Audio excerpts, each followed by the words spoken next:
Subscribe to my YouTube channel and click the bell icon for the latest film interviews, features, and recommendations on the movies that matter. Anjali, it's so good to have you with us today. We're really so lucky that you could join us today at the IFFM Film Club. Anjali, I want to start by saying, big fan of your work. And over the last week, I got a chance to rediscover some of the films that I've already seen, and some of the films actually which weren't available. So thankfully through links, I was able to see Manjadikuru and the Kerala Cafe short, which I was really excited to be able to finally watch. Anjali, your films are regarded by many as the best entry point into Malayalam cinema. You want to discover Malayalam cinema, watch Anjali Menon's films, and usually the one that's cited is Bangalore Days. Anjali, what quality would you say, in your opinion, makes your cinema representative of this new wave of Malayalam cinema? Oh, I think, first of all, thank you, Rajeev, for all those glowing words. I'm so glad that you could watch the movie. So thank you for that. Thank you. When you speak about the new wave of Malayalam cinema, I frankly think that I'm one of the more conservative ones, because I think, really all boundaries are being crossed. The envelope is really being pushed, and that's fabulous. I look to all of those exciting filmmakers for inspiration, because I think they're really going out there. I think I'm one of the more conservative, of the lot. And if anything, I think the only maybe small advantage that might be in the films is that I myself am not of the sort of 100% true blue Keralite. I am not. I've not grown up there. I very much have a hybrid consciousness, and possibly because of that, the kind of subjects I've taken, and maybe the treatment of these films is also like that. And that's Right. possibly why people find maybe there's a connect there. I think that's which is actually a disadvantage when you're trying to make a certain kind of cultural cinema. But in some ways, maybe I represent that generation which has kind of moved away from the homeland and still is seeking roots there. So Right. maybe it's that. It's funny you say that. We'll talk more about that later, because but the truth is that there is an authenticity in your films which is kind of unmistakable, and we'll talk about that. But I want to ask you, Anjali, you've only made 3 features in what, 18 years? I mean, since you started, there's of course Manjadikuru, there's Bangalore Days, and there's Koode. Are you happy with the pace at which you work? I know you've written, of course, and you've made the short in the anthology, but are you happy? I mean, would you have preferred to do more work? Firstly, I must say it's not 18 years. Wow, that sounds like a lot. It's 30 Well, it was since you made your short, I guess. No, since I actually made Manjadikuru first, which was Right. in 2007. We started shooting in 2007, and then we Correct. did the short in 2009. No, sorry. I meant the short at the film school short, which Asif At the film school. Oh yes, that's been ages, Correct. of course. That's been ages since then. That was 2002, 2003, if I'm not mistaken. Yeah. And my pace at work is incredibly slow. I'm a snail, but if I had to give up everything else I was doing to do more films, I'm afraid not. I think I love my life. Sure. I love the things I'm doing outside of filmmaking as well.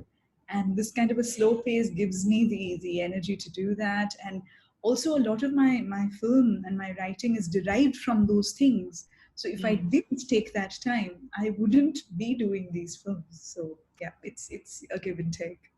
Right.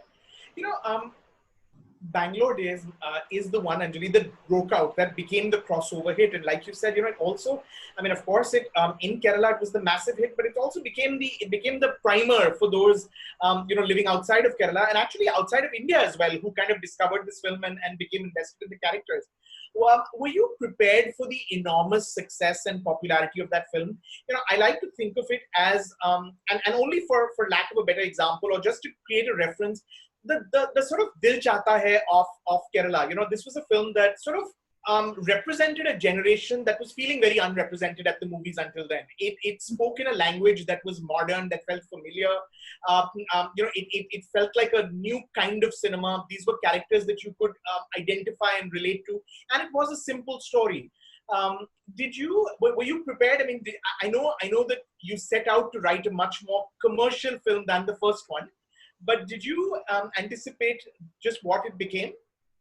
Not for a moment. Not for a single moment. In fact, there were huge risks associated with the project when we started off. My producer was a filmmaker who had a track record of every film of his running 100 days. He was a filmmaker like that. And when he wanted to produce, his only condition was that if I produce it, will be a commercial, entertaining film. And we are friends. He's actually the director of Ustad Hotel, Rajeev. So while just chatting, I happened to just talk about a concept, and he suddenly just got onto it and said, if you're directing it, I'd want to produce it. And I said, but are you sure? Because it's not as easy as that. And Rajeev, the number of risks associated with that project were quite crazy, frankly, because we had actors. Each of these actors at that point were not the hugely successful people they are today. And they were not the risk, mind you. They were not the risk. The biggest risk was me, because I was in a way this sort of what people would like to think, some kind of arty, maker trying to make a difference. By fluke, she had written something like Ustad Hotel, but when she directs, God alone knows what will happen. Secondly, I really put everything I had understood about the medium by till then, but that did not really meet the regular standards of Malayalam cinema at that point. And they found it weird the way I was working, the kind of things we were doing. They were very strange. There were so many people who were critical about how we were making this film. And we shot for 75 days, which was unheard of at that time.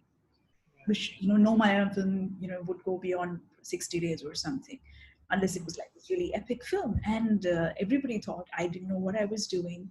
And, this was all money down the drain. I remember people going and telling my producer saying, sorry, boss, sorry, you're going to have to take a hit this time. I remember that. And this guy kept his faith in me.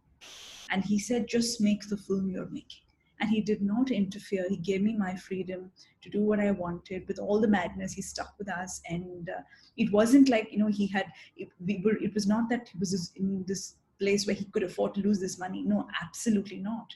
So there were even times we were putting racing into the film, which was crazy. We were working without a choreographer, for the racing stunts.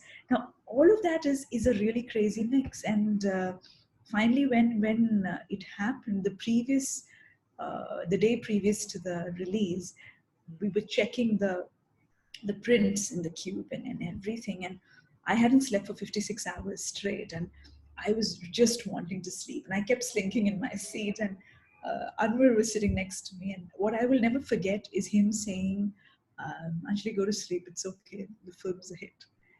And I know producers who will pat your back after the whole thing, but how many will do it the day before the release? And that meant so much to me. And yet I went to the theater with my heart in my mouth, because this was make it or break it. There were enough people to write my obituary with this one. And I'm thankful that didn't happen. But you cast, like you said, I mean, they were not the superstars or the level of stars that they are today.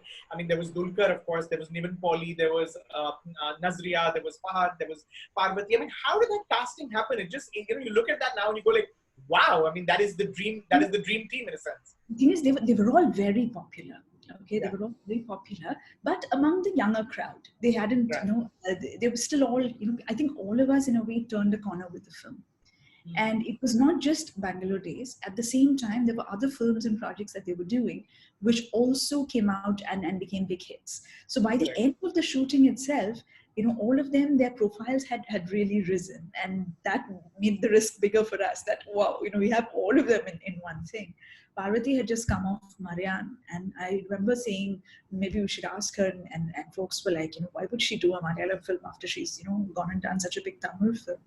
But, she was really looking to doing a Malayalam film, and it worked out great for us. Similarly for Dulquer, for Fahad, for Niven, for Nazriya, for each of them, this was going to be a fun film to do. But what I sensed was that none of them felt too much pressure because it was shared. Right. No one felt, Right. okay, this film is on my shoulders. They didn't feel that. And they seemed to have a really good time because of that, because that kind of stress wasn't there. And yeah, I think that chemistry is what really shows up on screen. I want to ask you, and I think that this is something that everyone who's on this film club today, who are aspiring filmmakers or writers, will probably benefit from. Anjali, before Bangalore days, you had made Manjadikuru, which which to me is actually, it's my favorite of your films. I think there is a level of maturity and insight and depth that is very rare, and it's very precious. And when you were moving from that consciously to make a commercial film, what did you say to yourself about holding on to your integrity and your identity while moving on to a bigger project? How do you hold on to essentially who you are and not compromise that while maybe making the movie with higher stakes? Because Manjadikuru was this beautiful story of a little boy who really understands life and really understands relationships when he comes to his village and spends time with his cousins and with and watches his family up close and realizes really and as do we, that children actually are purer. They're actually the purer species. And and I mean, what to you was the key going into Bangalore days from that, not giving up, because that was also very it was a beloved film, it was critically acclaimed, not losing that while still making a bigger film? I mean, that's the constant challenge, I think, Rajeev. It's not just about one film to the other. I think constantly one has to experiment with things. One has to aim in a little different way with every film. But to hold on to who you are or who you believe in, and what your expectation is from a film in terms of quality, not just in terms of production quality, but in terms of the soul quality, in terms of the story that you're telling. That is a constant challenge. And for me, if that is not there, then the film just doesn't work. No matter what you pad it up with. With Bangalore days, it was quite a peculiar journey, because I'd made Manjadikuru, and I'd really, I think, fought so many battles to bring that film out. And finally, at the end of 4 years, when it came out into the theaters, very few people watched it, and I felt like it was a slap on my face. And some people came and said, okay, it's ahead of its time.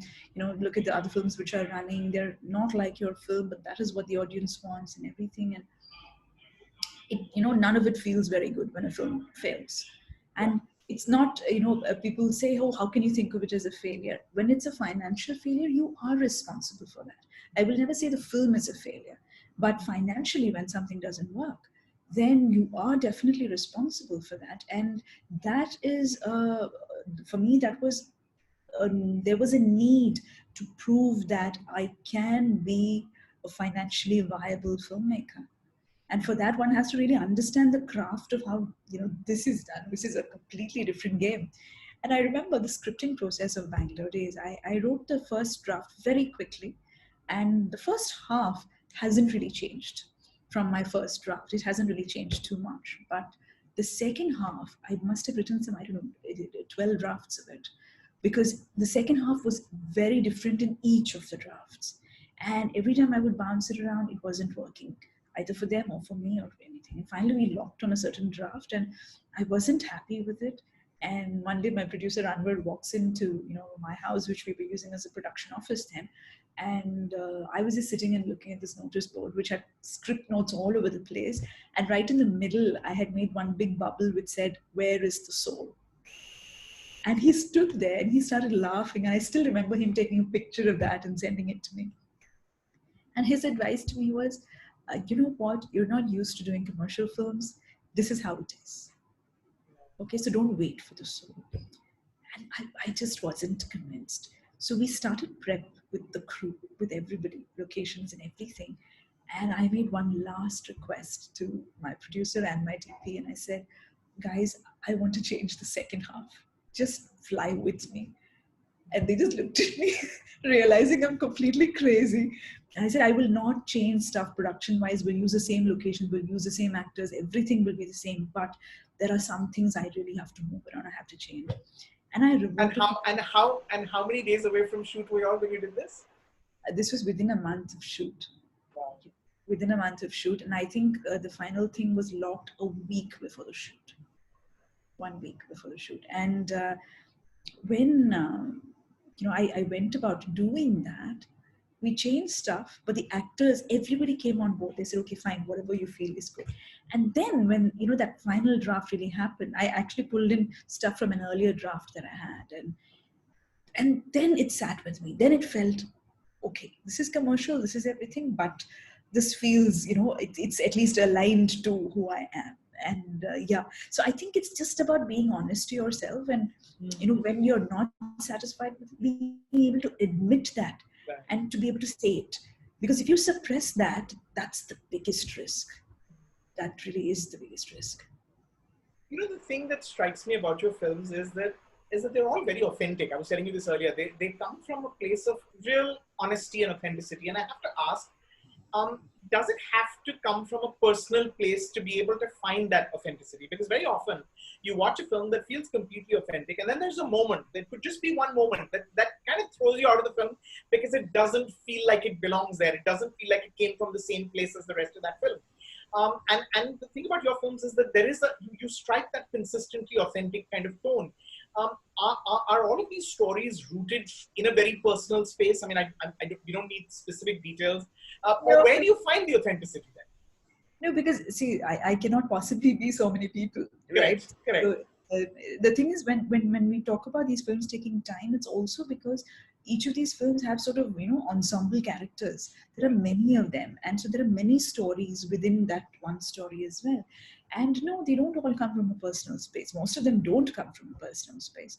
But I think empathy is the biggest thing that powers writing. And for good or for bad, I am an empath, and maybe too much so. But to be able to make something personal, to be able to observe. I mean, these are not autobiographical, but they can easily be biographical. You catch moments, you catch characters, you catch feelings, and all these sort of kind of how do we say, they sit and simmer within you, and that is when a story emerges. And I think that kind of empathy really takes us to the root of the feeling of that moment. How would that person have felt when they went through this particular thing? And if there is anything personal, I think I'm, paranoid enough to camouflage it so much that you'd never guess. So for me, maybe the journey of Aju's character trying to fight back defeat, irrespective of everything. For me, that comes from a very personal space. Right. But not the others. Not the actual incident, right? Yeah. So then that feeling is, I think, what we have to hold on to. Even when we're working with the actors, see, I'm not the only person responsible for this authenticity. The actors, the DP, everybody has to work towards creating that world. And when we go for take after take, it's not that process of, okay, this is what I want, number 8 is what I want. No, that's not it. We're exploring to find what is there and which is the most honest take. That is what I'm going after. Not that I have a premeditated thought that this is what I'm waiting to get. Not at all. Do you have a lot of rehearsals and workshops before you'll get to set? I mean, how do you? At what point does the cast come on the same page? I mean, of course, these are intelligent actors that can read a script and even read what's within the lines. But at what point do you all kind of reach a way of doing it that you're happy with? Well, actually, the process starts when I first meet them. We try to exchange enough about one another where I need to get a sense of who this person is. I really can't cast without meeting someone, because there's something about an individual, vibe that you want to see whether this person would be emotionally, physically available to this character. Whether that quality is there, and if it's but there, do you also write keeping in mind actors? I never write keeping in mind actors, but once I've had a conversation with an actor and I feel, yes, this is going in that right direction, then I do bring in the actor's quality into the character. There are small things which come in, and I think it gives them little pegs to hold on to. to that character. And maybe these may be very personal, small, little private things sometimes. But yes, I do engage in that process. So for me, a lot of writing happens even after the casting. So it's a continuous process of revising it and changing it to bring it closer to them and to bring them closer to the character as well. So you were asking about when that happens. Yeah. That happens once we've agreed to work together. Once we've agreed to work together, then there are a whole lot of conversations, and every actor is so different. It's not that I have the set process, but I try and mold myself to every character and every actor, because there are some actors who just don't like to rehearse. With them, it will be a set of conversations. Some like to be inspired with other material. There are actors who like to receive poetry. There are other actors. One thing I wouldn't say is, I wouldn't say, hey, go watch this film. That's how we want to play this character. I wouldn't do that. I wouldn't do that. But I definitely, give all kinds of references. Sometimes it's images, it's pictures, it's poetry, words, anything. Sometimes an incident you read in the papers, anything. To just keep feeding that emotional side of them.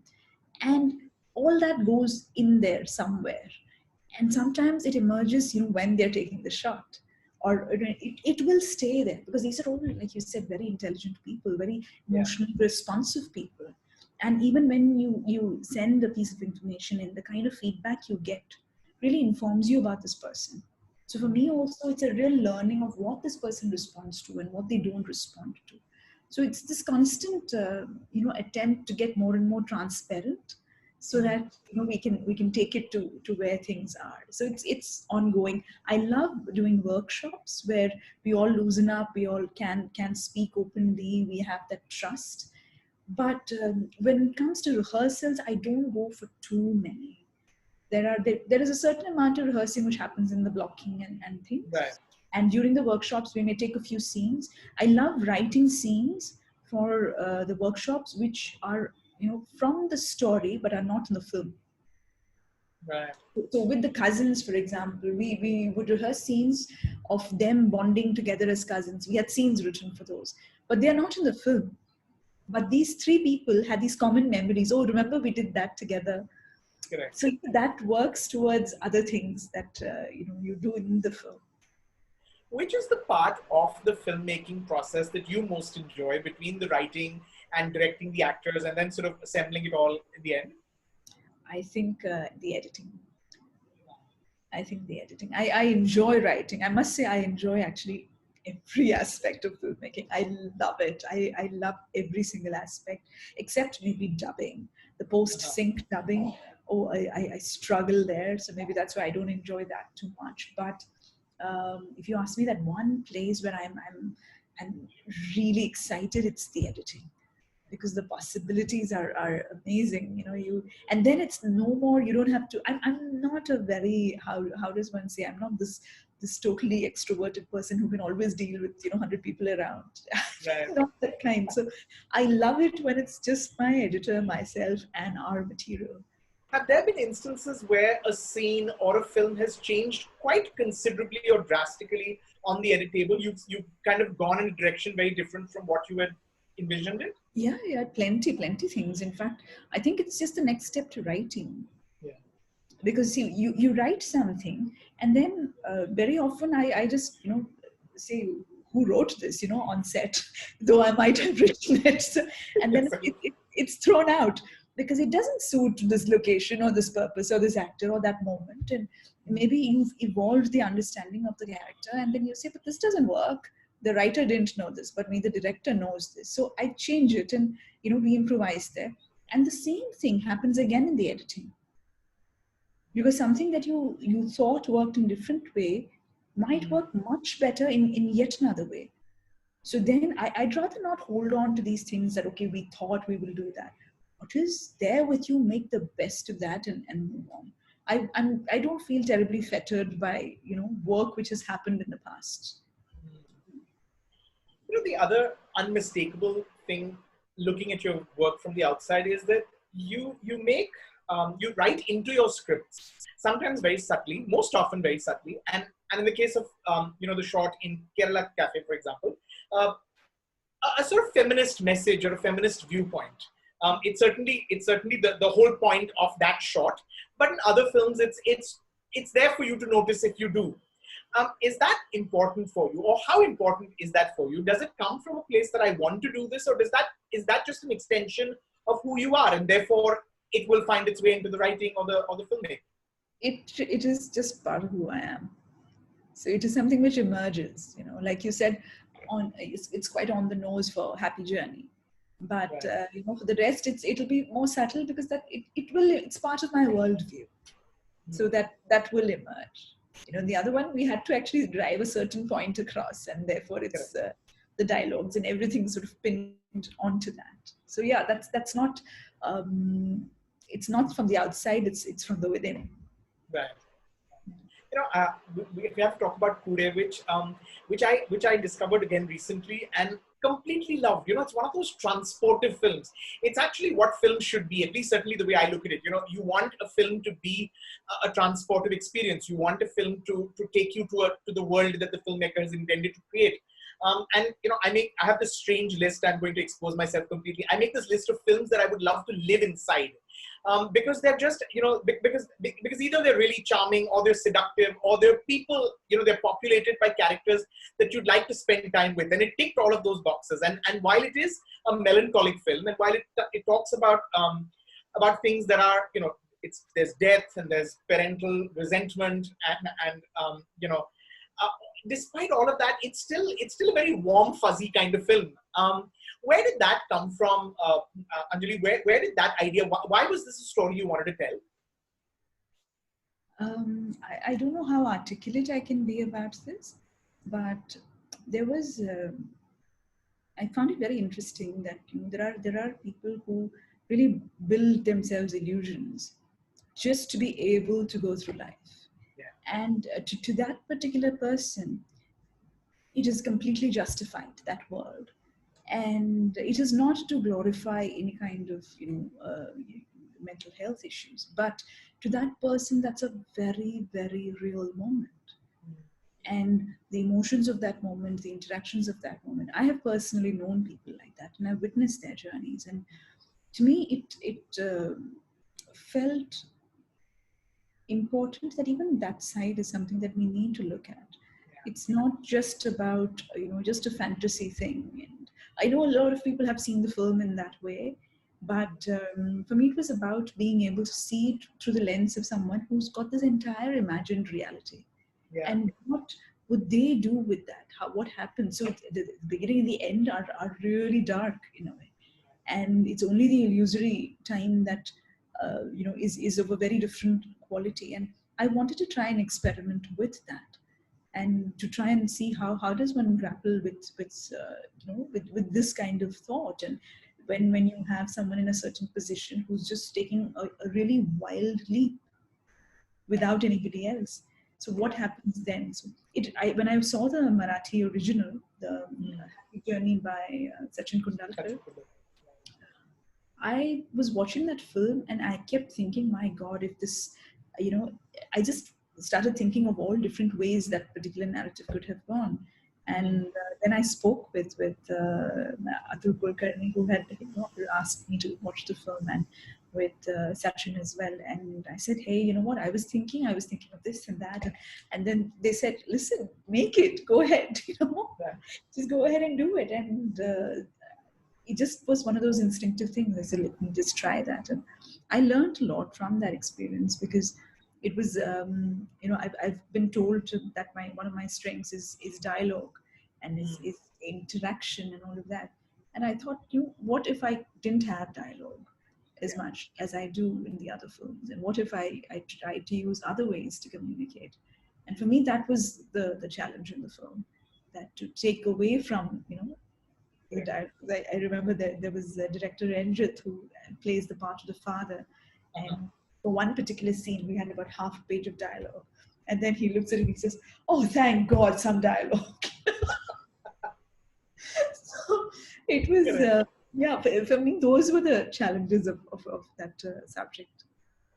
what was it like working with Prithviraj and Nazria after all those years? I mean, how does a director and an actor's relationship change and evolve when you come back years later? Both of you have gone off and made other films, in the middle. What was that like? Also, because you were casting, especially Prithviraj, so differently from what he's done. And it's such a beautiful performance. It's such a minimalist, deeply affecting performance. What was it like sort of going back and working with them? It's Prithvi was actually, he worked very little with me in Manjadikuru because he was correct. It's just that last bit, yeah. Yes. In fact, we worked much more closely during the voiceover recording for that film. Right. And at that time, I realized that he's actually quite a different person from, the kind of roles he's doing. In all of this sort of macho, the sort of machismo, what he does. And I felt he really deserved to do very vulnerable roles. I remember coming away with that thought. And so when this happened, when the subject of Koode came around, my first thought was that this needs to be somebody whose vulnerable side has not been exposed. And he just, I wouldn't have gone to anyone else. It just needed to be him. And I think there was a certain trust because we'd worked together before. And I think that trust has really helped him to let go a little more than he would do in other films, I think. And so I did get him in that vulnerable role. Is it true that you had a largely female crew on Koode? Not actually. It's, you see, Koode, like a lot of the other films, had many more men on set. But I think some of the press coverage was highlighting the women who were on set. And I think it was still, even with, I think, some 14 women, it was still less than 10%. So I would say it's way to go, much more to go. Anjali, have you ever considered making a film in Hindi? I'm guessing there were offers. You speak Hindi. You have a home in Mumbai, if I'm not mistaken, as well. You studied in Pune, I think. You spent some time in Pune. Did that ever interest you? See, for me, the films, it's not about which language. It's much more about whether the subject deserves certain language. That's it. So I'm comfortable in Hindi. It doesn't really faze me about taking a film in Hindi. But I think in the whole Hindi mainstream cinema, I think it's quite different how films are made. We're very pampered in the Malayalam indie space, where you have an idea, in 6 months you can make a film. So you're done and dusted. All of Bangalore days, right from I think our first day of prep till release was done within 6 months. So that's the speed at which we work. Whereas that is quite a challenge here. I think people have to be really committed to spend years and years waiting and then years to make the film and all of that. So yeah, that's quite a challenge. I don't know if I'm ready to wait for so long, because it's this thing of my attention span is not great. So I need to make films quickly. So it's not that I'm sitting and waiting for 4 years to make one film and then I make the film. I'd be working on the film only for that particular year. So I think if I find a way within that to make films in other languages, I'm very happy to do that. Would you say that streaming platforms have really made your films accessible? And I know that there are still two that aren't on a streaming platform yet, but I mean, do you feel like there's been a greater discovery, a rediscovery, if you like, or a bigger discovery of the films since they all landed up on, I think in the case of certainly Ustad Hotel and Bangalore Days and Koode on Disney Plus Hotstar, in India at least? I think streaming platforms have definitely made the films more accessible to people who wouldn't watch them traditionally. Earlier, I remember when we were very young children, Doordarshan used to have these slots for regional films, and a lot of films covered in that way, that Sunday afternoon slot. But after that, there was this huge gap where we couldn't, access a lot of cinema which was happening within the country. You could watch Spanish and French, but you can't watch a Bengali film or a Malayalam film. Unless you were willing to do all those unquestionable things and Yes. I mean, if you morally believe in supporting piracy, God help you. So unless you go the torrential way, you can't really get it. But now that has changed. We have so many more options to access these films. But more than that, one thing, my last blog piece actually was on this particular thing about reviewing films. A lot of people started writing reviews for these same films once the lockdown started. And I was wondering suddenly, like, what has happened? So many reviews coming in, because apparently these people have had, the audience has had time to watch the films again and again, to digest it. And now the reviews which are coming are far more detailed, far more nuanced. And that is such a pleasure for us. As filmmakers, that is how you would like your film watched. Whereas, this whole thing of the first scene gets a Twitter review, the interval gets a Facebook review, and by the end of the film, your review is out on a blog. There is no digestion happening.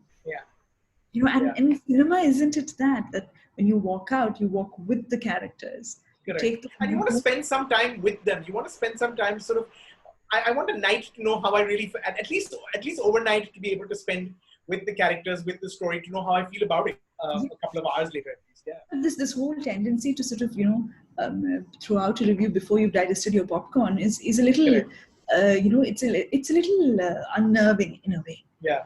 We spend so much time making the film, so at least give it a day, before you review it. I think that's very healthy viewing that way, if you ask me. So that way, yes, I think it's really quite wonderful. Also, a lot of films which are sort of the low to medium budget, even in terms of financing these films and things, I think things can really open up with the OTT platforms. And finally, regional films have their own space, which you can put these films on par and then really judge the quality if you want. Absolutely. So there's no stopping the viewer anymore, which is great. I know that you have very strong views, understandably so, about being referred to as a female director or as a woman director, as people tend to very often. And especially when they tend to look at your work through that lens or ask you to explain your film through that lens. But Anjali, have you ever felt discriminated as a filmmaker because of your gender? And I ask this question because I read often Hollywood filmmakers, women talking about how they just won't get some jobs. They won't be trusted with a tentpole film, or they won't be trusted with a big action movie or a superhero movie, because the studio will think, oh, that's a woman, and that's not what she'll be able to do. Have you ever felt discriminated in terms of as a filmmaker because of that? There have been many moments where I have felt that, but that was only till my work started really ringing in the box office. Right. Once the money starts to come, then gender doesn't matter. Right. Then everybody is willing to move on and forget what gender you are. But till then, till that moment, having faith, be it your industry, be it your producers, be it your crew, everybody, there is always this one concern, and that also I think is an inherited attitude. Simply because you have not seen how women work. Correct. Simply because you do not know. You assume that their gender will dominate everything else that they do. My gender is a part of me. Right. You call me the filmmaker woman, I can understand that. Correct. It's two different things, you see. Right. Foregrounding my gender before everything I do, I think is not really the best way to look at it. Because when you are trying to see anything that I'm capable of or that I'm doing through my gender, then you're already, taking up a certain perception. Correct. And what I think is that, there is this theory of Shankar Vedantam, which speaks about hidden, the unconscious, where bias is like, the ocean current. If you're swimming with the current, you think, oh, I'm a great swimmer. But if you're swimming against the current, you realize how strong the current is. Right. So I'm in that lot who realizes. But the good part of it is that if you have to be able to survive when you're swimming against the ocean current, you have to be a really good swimmer. Right.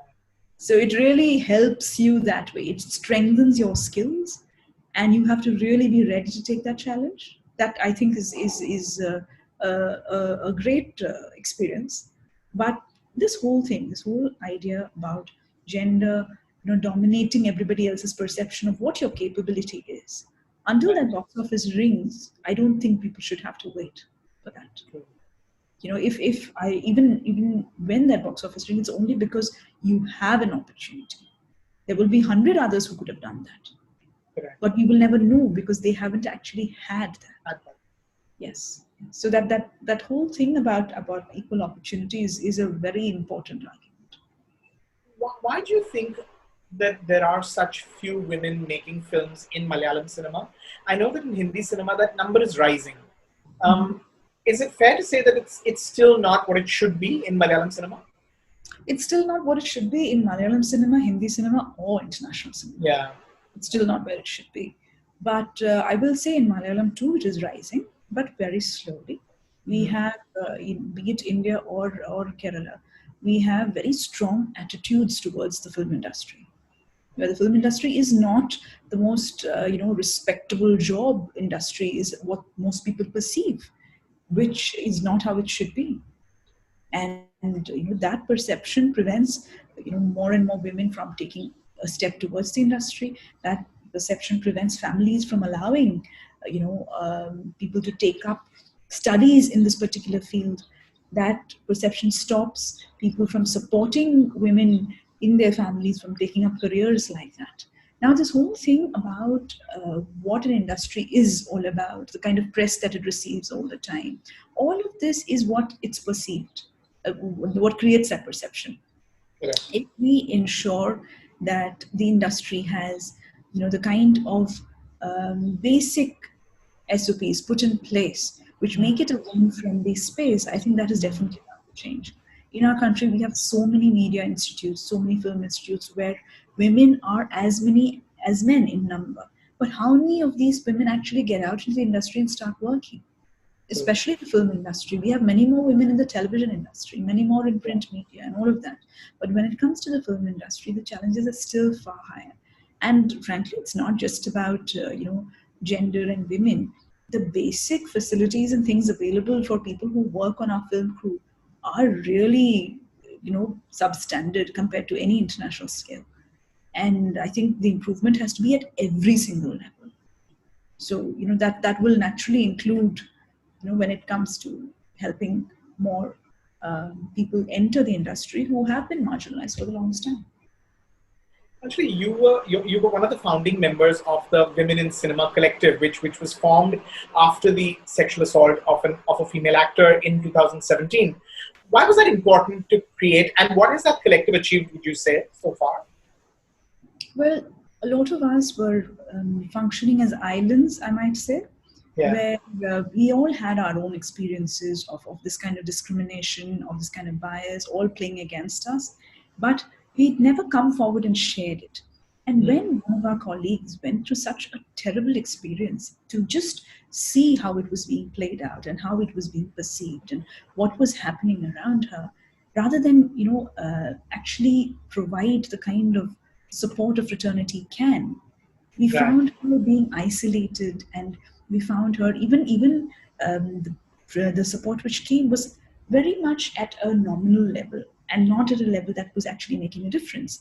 And when that happened, I think it awoke something in all of us, saying that we can't allow this to happen again and again. This is not how it should be.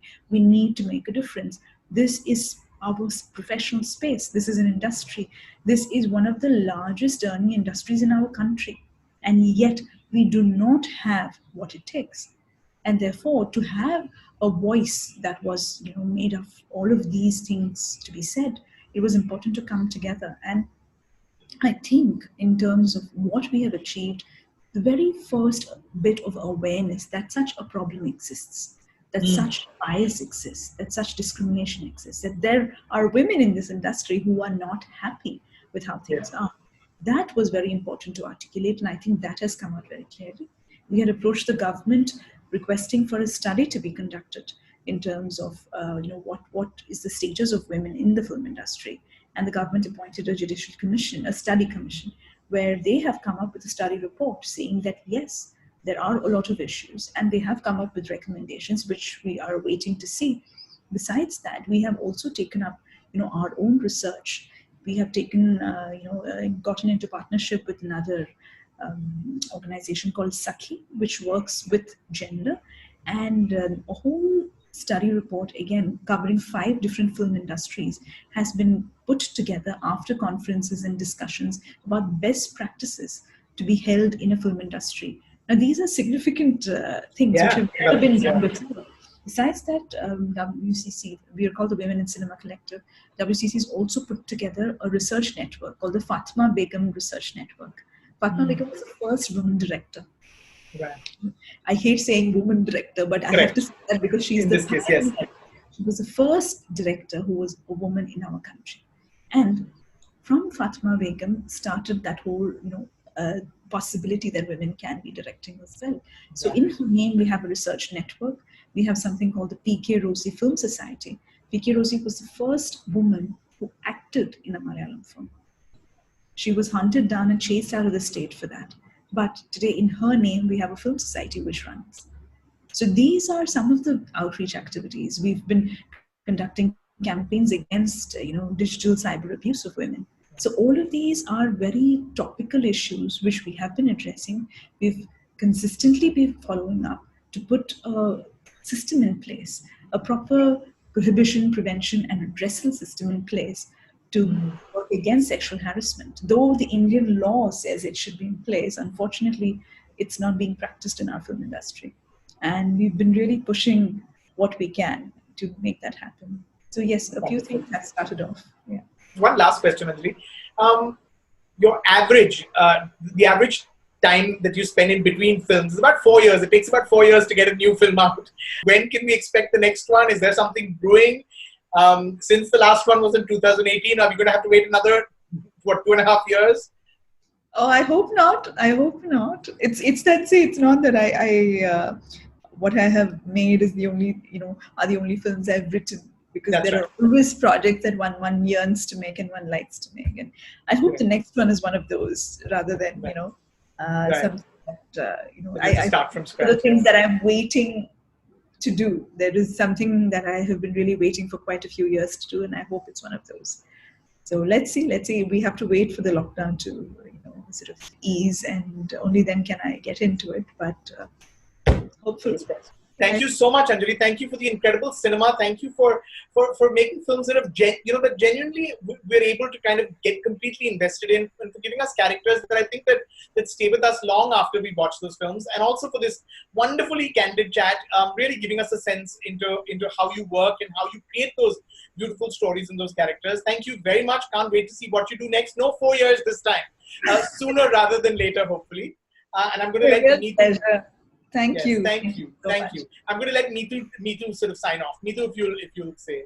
Anjali, thank you so much. It's just been so nice to meet you, hear you speak. Every word is so inspiring, and I've just been. I think we can all spend hours just listening to you speak with so much passion and warmth. And thank you so much. And I think we. Like Rajeev said, I so hope you'll give us an opportunity to welcome you to Melbourne, and to come. Yeah, and we can just come, and I hope we can make it happen soon. Yes, everything is good and safe for everybody till then, and yes, let's hope all happen. Really, thank you. And Rajeev, thank you as always. You're just so awesome. Thank you for how generous you are with your time and support. So thank you. And Anjali, once again, thank you. I so hope we get to see you in person very soon. Lots and lots and lots of love from all of us in Melbourne and the Indian Film Festival of Melbourne. Thank you so much. See you guys. Thank you, everybody. Thank you, everybody. Thank you. See you. Bye.